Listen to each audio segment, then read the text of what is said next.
Social মিডিয়ায় কন্ট্রোভার্সির নাম রণবীর এলাহাবাদিয়া ওরফে বিয়ার বাইসে। কিন্তু তাকে নিয়ে কেন এত কন্ট্রোভার্সি হচ্ছে? এরকম ধরনের ডার্ক কমেডি তো আগেও হয়েছে, কেন এখন এই ধরনের ব্যাপারটাকে নিয়ে এত সেন্সেশন শুরু হয়েছে?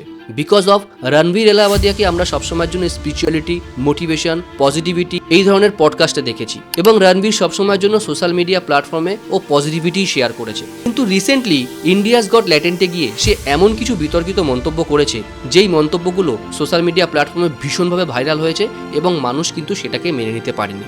কি হয়েছে সেটা আপনারা সবাই জানেন, সেটা আমি আমার চ্যানেলে শেয়ার করতে চাই না। পাবলিক তাকে নিয়ে এতটা ভায়োলেন্ট হয়েছে তার একটাই কারণ, রণবীর এলাহাবাদিয়াকে নিয়ে আমরা সবসময়ের জন্য যে ইমেজে দেখেছি সেই ইমেজ থেকে বেরিয়ে তার যে বিকৃত মানসিকতা সেটা এখন সবার সামনে চলে এসেছে।